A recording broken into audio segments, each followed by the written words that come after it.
Good evening. Welcome to Interesting Talks with Footprints. Hopefully you're well, and more importantly, hopefully your glass is half full rather than half empty. And as we know, we can fill it back up no matter where we are in life. Today's subject is on, are you responsible for other people's emotions? It's a very good question, and most people would automatically say, no, I don't really think I am. But as it happens, you tend to act or portray yourself as you are responsible for other people's emotions, and it's a trap we get caught up in. And to sort of like put it into context, you may have heard me, or you may not have heard about me, talk about our attachment style. And some people say, oh, I am the way I am, my childhood had no real effect on who I am today. But that's where you learn how to be you. It's a part of how you've become you today. All what's happened previously makes you who you are. It's all part of a jigsaw puzzle or mosaic that paints a tapestry, paints a picture of who you are. Every little experience you've had obviously has had some influence on how you present yourself to the world, or how you see yourself in the world, or how you see the world. You just can't take the bits away. You can try, some people try to forget stuff, and some people actually do have amnesia on terrible experiences that they've faced, and they can't remember them. They really can't. They need to go into some form of hypnotherapy to get those memories back. But here we're going to be talking about how we try to protect other people's emotions, and how we look to protect people, and the roles we play in our families, and the roles we play as adults, because what those skills we learn in our families transpire into our emotional behavior as adults. So it's really, really, really important to understand that. Now, a lot of these roles that we played in our families were basically just to fit in, to be noticed, to be heard, to be valued, to be recognized, to get the love and attention and the care that we believe we needed. And there's no doubt we did. We couldn't look after ourselves, we couldn't take care of ourselves. We were a blank space. All we had is our DNA and our bodies and abilities to breathe and cry and do the things that babies do. So to fit in, to be a part of a family, if you're firstborn, you could be one of these, which is a hero. Now, people become a hero in their family, as in they're trying to save people, they're trying to do heroic things. And this is really just to get validation, just to be recognized, to feel important, to be a part of the family member. So the first one is a hero. The second one is a caretaker or a martyr. Caretakers, they make sure that all the jobs get done. Martyrs put themselves on the line to make sure that everything is okay. And that they do that for the family. And they do that not necessarily consciously, by the way, all of these things. A lot of them transpire subconsciously. Nobody in your family or your mum and dad or any of your brothers or cousins are going to say, okay, you need to be a hero, you need to be a martyr, you need to be a caretaker. It just happens. Next one is called the lost child. That child is a lost child because they're very rarely seen, they're very quiet. They stay in a corner, they try to get out of people's ways just so that they can fit in. And fitting in just means being there, getting their basic needs met. They don't make too much trouble. They're very quiet. They're called the title is called the lost child. The next one is called the scapegoat or the black sheep. Scapegoat or the black sheep. Well, they get blamed for everything. Anything goes wrong in the family, it's their fault because they didn't do this or they did that or they attracted this kind of attention. They're always going to say, yeah, well, it's my fault then. I'm the scapegoat of the family. And that's a role they'll probably take on, as all of these roles, into adulthood. The next one is the mascot or the clown. So when there's a family tension going on, people are arguing, people are disputing, let's say Christmas dinner or something like that, they'll be the one to try to make a joke, make a fool of themselves if necessary, for everybody else to laugh, to calm things down, to bring harmony into the family setting. And they're going to think that that's the role that they play, and they're going to continue to do that all the time. The next one is the golden child. That's the child, the one that's highly intelligent. They're going to go far, They're going to solve all the problems of the world, so to speak. They're the golden child. They're the one that's looked up to. And with that child has so much responsibility put on their head that they feel that they have to get an A+, A+, A+ in every exam they take.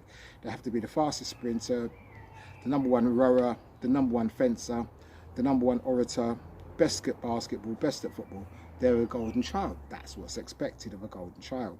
It is not that anybody says that they have to be a golden child. They feel that that's a role that they need to take up in their family to get their needs met. The next one would be the mediator. It's self-explanatory. A mediator would be the person, when there's family disputes, that they would always be the one. Sarah, talk to Jane. Jane really loves you. You're just not understanding her. Explaining the other person's point of view, mediating between family members or the whole family, just for harmony and peace. And last but not least would be the provider. That person will be the one that tries to make sure that all financial situations, all security matters are adhered to. And that will be the responsibility that they carry on with. Now, all of these archetypes, is what they're called, are not bad by themselves. But what happens is, for you to take on these roles, you're suppressing your authentic self, your true self. You will not know who you really are, what you're supposed to be as a person, because you're trying to please other people. And it's a foolhardy process. You can't make other people happy. You can't satisfy other people's emotions. They're responsible for their emotions and you're responsible for yours. You can certainly make somebody happy for a little while, but you can't continually to keep that up for any long period of time, because it's just not possible. Absolutely not possible. And then not only that, it's draining on the individual who's trying to keep that up. You're just going to be drained, but emotionally exhausted. What also happens once you've experienced this in your family setting, then the key thing why I'm talking about this is because it goes on into your adult life. So you could end up being a people pleaser, you could end up being a hero, you could end up being the lost child, scapegoat, black sheep, mascot, clown, golden child, mediator, or feel you need to be the provider in your adult life, as in, if you don't do these things, then you're not worthy, that you're not valued, that you're not an important person in your relationship, in your marriage, in your family. The good news about all of this is you can change it. There's a way to change the way you see yourself and the way you behave. And, I could tell you countless clients come to me with this issue. And lots of them, if not the majority of them, I can't actually say what happens after when they stop seeing me. But while they are seeing me, they've opened their minds to the possibilities that they could be playing these roles. Then they look at their family dynamics and they see these things taking place. Because first and foremost, if you don't know something, the unknown always remains the unknown until it's brought into the awareness of the person, whoever that might be. So once you become aware of a situation, you've got an opportunity to act on it. So clients that come to me, and including people, even friends and family members, I can bring up a subject like this, and then they start to see, oh, okay, I'm always trying to rescue people. What about rescuing myself, for example? What about taking care of my needs, my emotional needs, rather than putting everybody else first? And of course, this would have started in the family, or wherever you grew up. You don't have to grow up in a family. You could have grown up in a care home. Some people did. Or you could have been fostered. Some people were fostered. Some people live with relatives. It's not important where you grew up, it's how you grew up and what you took as a norm, because nobody sits around and talks about what happened in their childhood at school, primary school, secondary school, university. It's possibly only in latter life that you might have a discussion with somebody and they say to you, well, my parents were never at home, they just gave me the key and I could come and go as I pleased. And another person look at you and think, what, really? I had to be in 9 o'clock every night. You just never know until you talk to somebody or you see a video like this and you realise that what you were doing or how you've been brought up or what actions you've taken were not the best way for you to, one, live your childhood, but certainly it's not going to be useful as an adult, because what was useful when you were 6 or 7 or 10 can never be useful when you're 30, 35, 40, 50. It's a total different skill set that you need for emotional relationships with people. So we've talked about what happens, how it happens. I know everybody would want solutions, and that's basically what I like talking about also. So the first solution is pay attention, awareness, similar to what I'm saying. Being aware of something gives you the opportunity to make changes. So be aware. When you start feeling to yourself like, oh, okay, I'm starting to act out like what I used to act out, or I've been acting out all my life, and I actually want to change that feeling, and I don't feel good about it. Now that I'm aware that I'm trying to please A, because A is unhappy with what's happened in their life. I can't control what happens in their life, and I can't actually make them happy. I can listen to them, I can give them support, I can give them empathy, But don't allow the empathy to become sympathy, where you're actually there with them and you're letting your emotions drain down, trying to rescue somebody else. It's not going to work. Next one is boundaries. Put in firm, clear boundaries so that you know and they know that, yes, I'll give you 10 minutes, half an hour of my time, but I can't stay here for the weekend and listen to you bellyache about something that I can't control, and you are the only one that can make any difference in the situation that you're facing. I can't do it for you. I can certainly support you.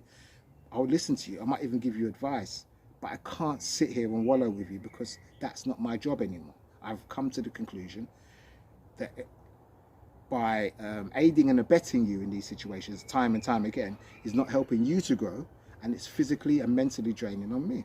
Clear statement, you can say that. Third one is reframing. So reframing is a cognitive CBT technique whereby you take something and instead of looking at it as a difficulty, let's say the rain comes and you just absolutely don't like the rain, but you can reframe it and say to yourself, well, okay, at least we're going to get greener grass, the flowers are going to grow, the farmers will be happy, it's not going to rain forever, the summer's going to come back. You reframe what seemed to be a negative situation, i.e. it raining, into something that's more positive. That's just a basic reframing, but there's also major reframing techniques or things that you can do to help yourself to move from being a rescuer, a clown, a hero, the golden child, to being who you are authentically. And again, you know, absolutely, this is very important that you are true to yourself. Next thing is to expect discomfort.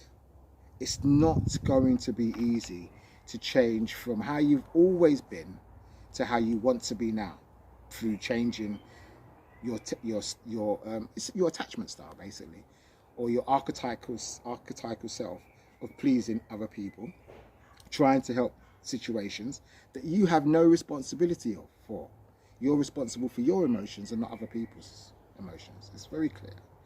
So whilst you're going through this transition, it's going to be uncomfortable. Expect it to be. Feel like a fish out of water and be able to sit with that, knowing that that is part and parcel of the change that you need to make in your life.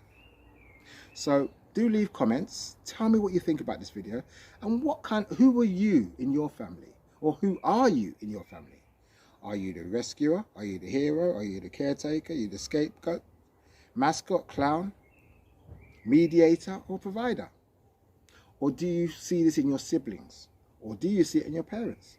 Or people that you know, even your partner? Until 2 weeks' time, do take care of yourself. Try to stay positive. Bye for now.